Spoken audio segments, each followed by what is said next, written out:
छाऊ नृत्य में आप कैसे आई? ये मयूरभंज छऊ की जो प्रथा है, नृत्य प्रथा है, ये 200 साल से भी पुरानी है।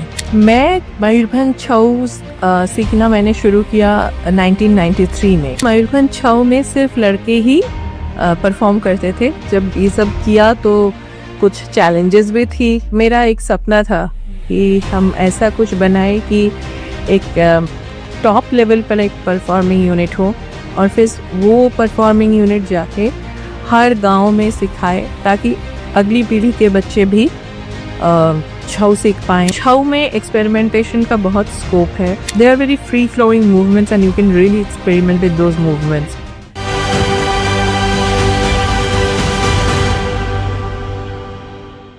मध्य प्रदेश की राजधानी भोपाल से मैं आप सबका नमस्कार करती हूँ और स्वागत करती हूँ महाभारत समागम में, जो कि इस वक्त यहाँ पर चल रहा है। आज मेरे सामने बैठे हैं शुभाश्री मुखर्जी जी, जो कि छाऊ नृत्य की कलाकार भी हैं और इस परंपरा को किस तरीके से वो सहेज रही हैं, चलिए हम उनके बारे में उन्हीं से जानते हैं। Ma'am, most welcome to the city of lakes Bhopal.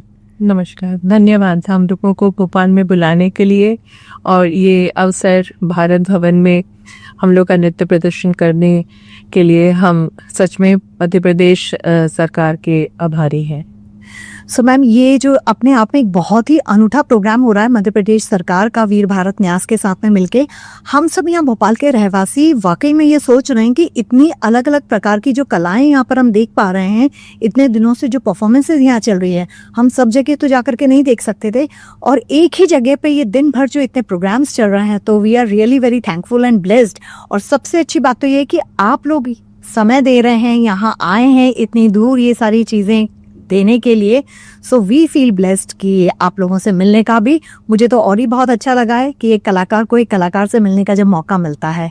So ma'am, मैं थोड़ा सा चाहूँगी कि आप अपने बारे में इंट्रोडक्शन हमारे दर्शकों को दें कि आपने छाऊ नृत्य में आप कैसे आई और आप कहाँ बॉर्न एंड ब्रॉट अप और आपकी शिक्षा जो भी आप बताना चाहती हैं। जी ज़रूर। I am born and brought up in Baripada Mayurbhanj in the state of Odisha. और मयूरभंज में ये मयूरभंज छऊ की जो प्रथा है, नृत्य प्रथा है, ये 200 साल से भी पुरानी है। तो यहाँ के जो रजवाड़े हैं, महाराज सब लोग जो थे, भंजते उसते जो रॉयल फैमिली थी, they have nurtured this art form Mayurbhanj Chhau for almost more than 100 years। और उसके बाद जो मयूरभंज स्टेट था, प्रिंसली स्टेट था, वो भारत के साथ इंडियन रिपब्लिक में मिलता है 1949 में। सो उसके बाद क्या होता है कि तब भारत की एक अलग ही संघर्ष थी कि इतने सारे राज्यों को, छोटे छोटे जो स्टेट्स थे, उनको लेके इंडियन रिपब्लिक बनाना, जो सरदार वल्लभ भाई पटेल जी की देन है। तो उस समय जो गवर्नमेंट थी इतनी सक्रियता के साथ इस छऊ का मतलब देखभाल नहीं कर सकी जिस तरह से भंजदेव करते थे। तो कुछ सालों के लिए ये छऊ की प्रथा थोड़ी धीमी हो गई थी, लेकिन धीरे धीरे फिर गवर्नमेंट में इसमें इंटरेस्ट दिया और फिर ये चली। मैं मयूरभंज छऊ सीखना मैंने शुरू किया 1993 में। तब तक एक्चुअली मयूरभंज छऊ में सिर्फ लड़के ही परफॉर्म करते थे। अच्छा, गर्ल्स नहीं करती? नहीं, गर्ल्स नहीं करती थी। सो जो भी कैरेक्टर होता था, पार्वती, दुर्गा, लक्ष्मी, जो भी है, राधा, मीरा, वो सब बॉयज ही करते थे। और बारीपदा में 2 शाही हुआ करते थे, उत्तर शाही और दक्षिण शाही, और उन लोगों में एक कंपटीशन होता था छऊ में। एंड हर साल अप्रैल के महीने में एक चैत्र पर्व होता है जिसमें ये दोनों शाही कंपटीशन करते हैं। एक शाही विजेता होता है और उनको रिकॉग्नाइज किया जाता है। तो 93 साल में मैंने छऊ सीखा और प्रदर्शन किया और पहली बार के लिए कोई लड़की एक्चुअली चैत्र पर्व में परफॉर्मेंस छऊ कर रही थी। तो हाँ, मैं बहुत एंग्शियस भी थी और मेरी उम्र उस वक्त 14 साल की थी, तो हम छोटे ही थे। तो हाँ, जब ये सब किया तो कुछ चैलेंजेस भी थी, पर कुछ नया करने की और कुछ चेंज लाने की एक जो प्रथा चली आ रही थी, तो वो एक बहुत खुशी भी थी। तो इस तरह से मैं 1993 से मैंने छऊ स्टार्ट किया। उसके बाद मैंने संगीत नाटक अकेडमी ने वहाँ पे छऊ को और आगे बढ़ाने के लिए और लड़कियों को उसमें लाने के लिए वहाँ पे प्रोजेक्ट स्टार्ट कर दिया। और मैं उस प्रोजेक्ट में फर्स्ट गर्ल डांसर थी, फिर धीरे धीरे और लड़कियाँ आने लगी and I then continued Chhau till 2002 में मेरी शादी हुई और फिर एक गैप आ गया और फिर मैं पारिवारिक परिस्थितियों के चलते छऊ में अपने एक्टिवली इन्वॉल्व नहीं रही। यद्यपि मैं मतलब आर्टिकल्स लिखती थी, रिसर्च करती थी, पढ़ाई करती थी ऑन मयूरभंज छऊ। ओके, तो ये सब चलता रहा। पर 2015 में फिर थोड़ा सा ये जो छऊ है ये नेग्लेक्टेड होता जा रहा था due to the government inertia बोल सकते हैं, या उस वक्त एक धीरे धीरे मॉडर्न MTV कल्चर हो गया था एंड यूट्यूब कल्चर, ये सब आ गया था। तो उस वक्त मैंने फिर 2016 में वहाँ के जो कलेक्टर थे श्री राजेश प्रभाकर पाटिल, उन्होंने एक वर्कशॉप किया था कि इस मयूरभंज छऊ की जो प्रथा है जो इतनी पुरानी है इसको कैसे बचाया जा सके। तो उसमें मैंने एक पेपर प्रेजेंट किया था और उस पेपर में एक प्रोजेक्ट बना के दिया था कि हमको इस प्रथा को बचाने के लिए और इसका मतलब आगे कैसे ये बढ़े और ज़्यादा लोगों के पास पहुँचे, ज़्यादा लोग इसको सीखें, और जो खानदानी लोग हैं जो करते आ रहे हैं, जैसे जो म्यूजिशियंस हैं, जो गुरु हैं, वो लोग इसको कैसे उनके आगे की पीढ़ी भी करे। तो वो प्रोजेक्ट मैंने बनाई थी और वो प्रेजेंट करने के बाद वो श्री पाटिल ने उस प्रोजेक्ट को पढ़ा और उन्होंने दूसरे दिन मुझे अपने ऑफिस में बुलाकर कहा कि हम इसको इम्प्लीमेंट करना चाहते हैं। तो 7 दिनों के अंदर मैंने पूरे प्रोजेक्ट की रोड मैप बनाई 2 साल के लिए एज अ पायलट। तो एक पायलट प्रोजेक्ट शुरू हो गया हमारा कि हम लोगों ने फिर मयूरभंज डिस्ट्रिक्ट में कितने छऊ आर्टिस्ट हैं उनकी सर्वे की, उनकी सर्वे करके फिर कौन से आर्टिस्ट किस लेवल में है, किसको कितनी ट्रेनिंग चाहिए, कहाँ पे गुरु हैं, कहाँ पे गुरु नहीं है, किसका क्या सोशियो इकोनॉमिक स्टेटस है, ये सब करके फिर हम लोगों ने मयूरभंज छऊ परफॉर्मिंग यूनिट बनाई।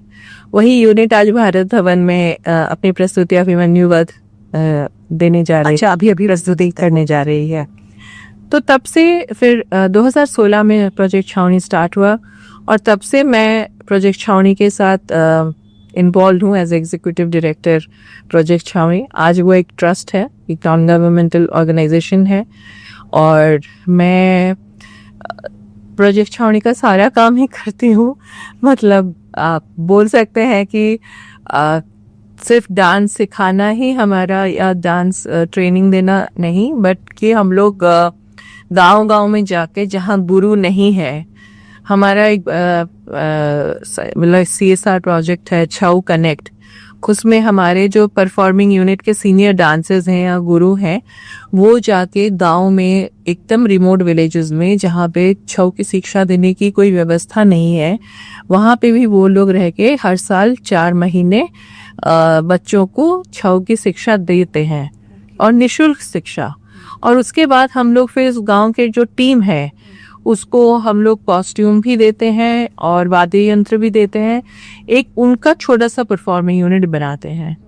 तो मतलब छावनी के इसी छऊ कनेक्ट प्रोग्राम के अंतर्गत अभी मयूरभंज में 14 गांव में हम लोगों ने ट्रेनिंग किया है और वो गांव के जो छोटे छोटे परफॉर्मिंग यूनिट हैं वो आजकल काफ़ी प्रोग्राम्स करने लगे हैं।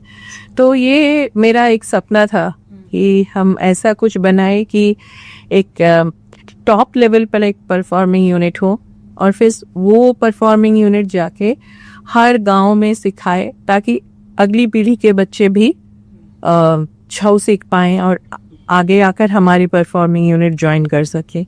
तो वो प्रक्रिया भी चल रही है और थैंकफुल हूँ, भगवान का आशीर्वाद है, पेरेंट्स का आशीर्वाद है और लोगों का बहुत ब्लेसिंग्स है और इसीलिए कर पा रहे हैं काम। हमारे जो छावनी में जो गुरु हैं, जो कलाकार हैं, वो भी मेरे साथ एकदम डेडिकेटेडली काम करते हैं, तो चल रहा है।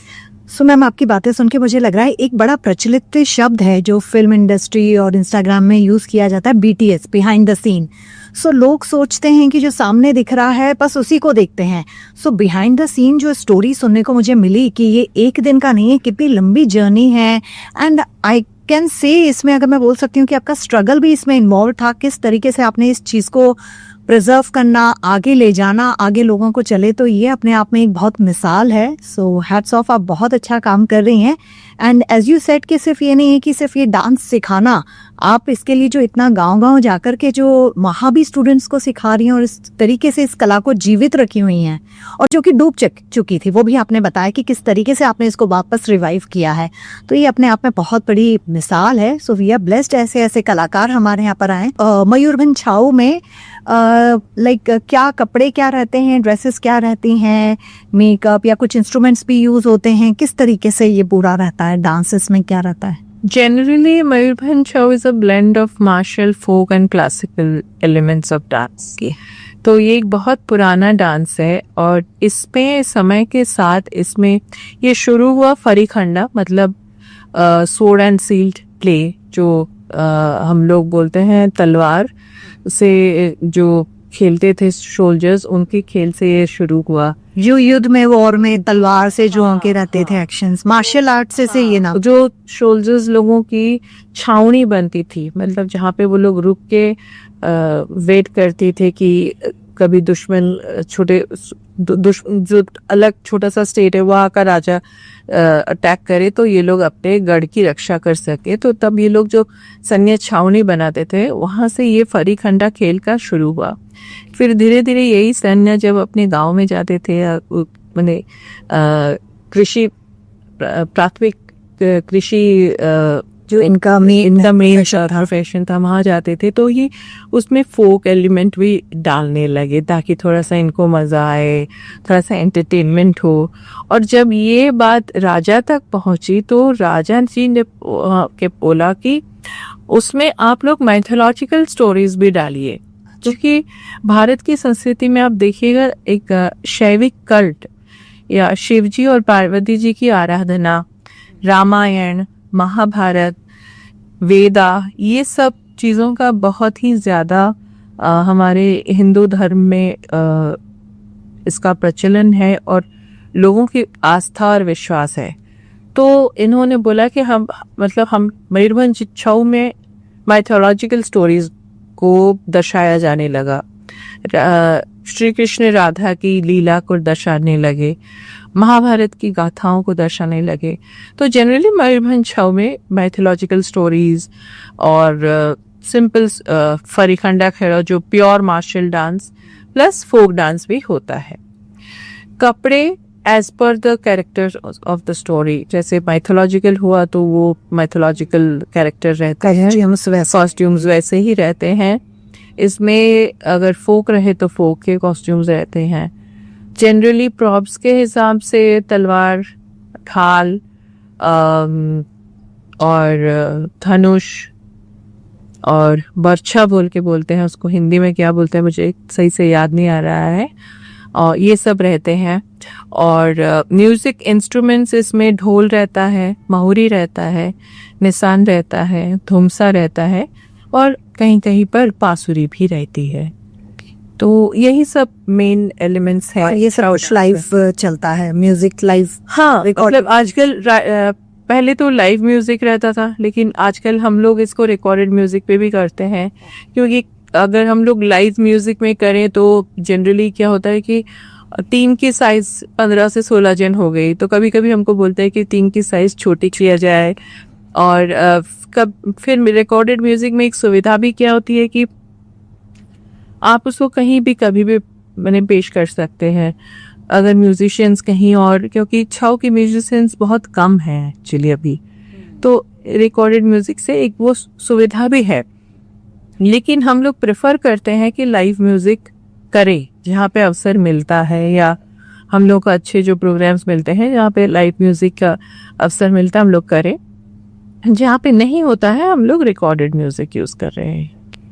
सो बेसिकली आज तो आप महाभारत का एक पार्ट प्ले करेंगे और पर्सनली आपका कौन सा एक फेवरेट पार्ट है जो आपको लगता है कि ये परफॉर्म करने में बहुत अच्छा लगता है, एक लाइक रामायण का, या कुछ और भी न्यू आप इसमें इंट्रोड्यूस करने वाली हैं क्या? क्योंकि आर्ट में क्रिएटिविटी ही ज़रूरी है। आज तो देखिए, हम लोग जब करते थे, हम लोग जैसे मैं हमेशा छाव में दुर्गा का रोल करती थी, तो मेरा तो मतलब फेवरेट पार्ट वही था, दुर्गा। तो लेकिन अभी हम लोगों ने बहुत कुछ नया करने की भी कोशिश की है। हमने छाऊ को लेके एक डॉक्टर इलियाना सिटारिस्ट की कोरियोग्राफी में किया है कि how to stop plastic use. Okay. और फिर हम अभी सोशल मैसेज देने के लिए भी हम लोग शो कर रहे हैं। फिर विदुषी जो शमा भाटे जी हैं कथक से पूना में, उनके साथ मिलके हम लोगों ने एक प्रोडक्शन किया था प्रतिबिंब, जिसमें हम लोगों ने छोटे छोटे एनेक्डोट्स, जो स्टोरीज, मोरल स्टोरीज जो हैं हमारे पंचतंत्र से, उनको लेके एक प्रोडक्शन किया था। फिर फिलहाल मैं क्या कर रही हूँ कि जो हमारे डांस बने थे, कोरियोग्राफ्ड हुए थे 1950s 1960s में, हम उसको कोरियोग्राफ कर रहे हैं। अच्छा।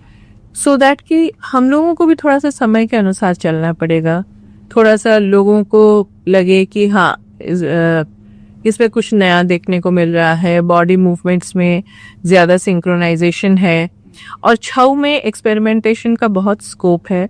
इसका बेसिक ग्रामर जो है वो 6 टप का और 36 उफली में होता है, मतलब 6 चाली होता है, लाइक मूविंग फॉरवर्ड बैकवर्ड वो है।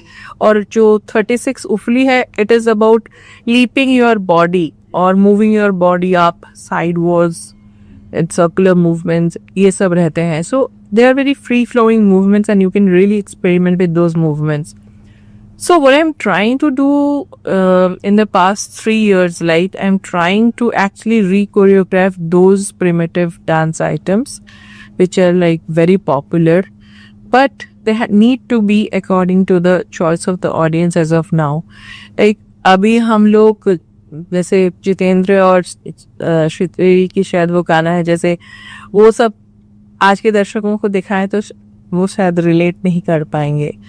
लेकिन हम हम अगर उनको वही स्टोरी आज के VFX इफेक्ट्स एंड और वो सब को लेके दिखाए तो वो उसको लाइक करेंगे।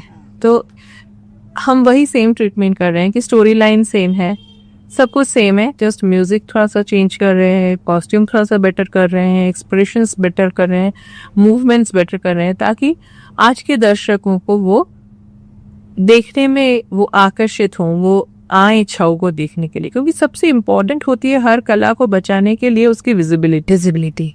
अगर उसकी विजिबिलिटी नहीं रहती है तो वो कला धीरे धीरे मर जाती है। It's a natural death, you can not save.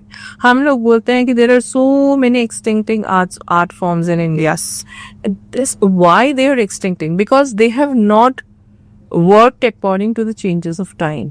And audience presence भी होना चाहिए। If you are not visible, you are not there. तो और भारत में हर गांव में एक कला है। आप एक प्रांत से दूसरे प्रांत जाए, एक कला है, very rich cultural heritage. Every state has a rich cultural heritage. The only thing is how you upkeep it, how you promote it, how you make it acceptable to the audience. Thank you so much. आप इतनी अच्छी अच्छी चीज़ें बताई, मतलब इतने सारे social messages आपने इसके थ्रू दिए हैं। एंड आई एम श्योर दर्शक जब देखेंगे तो they will also rethink about it कि किस तरीके से हम अपनी पुरानी कलाओं को सहेज सकते हैं, जो डूब चुकी हैं उनको वापस कैसे आगे लेकर के आ सकते हैं और कैसे इनको रिवाइव करके सामने लेकर के आएँ। आपका कोई यूट्यूब चैनल या कोई पेज हो जहाँ पर लोग देख सकें, जो लोग लाइव नहीं देख सकते हैं, अगर ये रिकॉर्डेड कहीं डलता हो तो वो भी हम लोग फेसबुक में है, किस नाम से है? हमें है प्रोजेक्ट छावनी। अगर लोग किसी भी सोशल मीडिया प्लेटफॉर्म पे प्रोजेक्ट छावनी को सर्च करें तो हमारा काम, हमारे प्रोडक्शंस, हमारे डांस जो भी आगे जहाँ परफॉर्मेंस होगा उनकी डेट्स वगैरह भी आप डालते होंगे, जैसे आज आप भोपाल में हैं, कभी और कहीं हुआ तो वो हमारे people can catch you there and you can watch it. And we also have a website www.mayurbhanchau.com. वहाँ पे भी जाके हमारे बारे में, मयूरभंज छाऊ के बारे में जान सकते हो। Okay, very nice. So thank you so much ma'am and best wishes आपके अभी के परफॉर्मेंस के लिए. And I will be Much there. to you, and I hope you all will watch the performance and enjoy it and give us the feedback. Yeah. Because I always believe that the feedback is one of the most important thing to improvise, improve, and get better. बिल्कुल बिल्कुल. Thank you so much.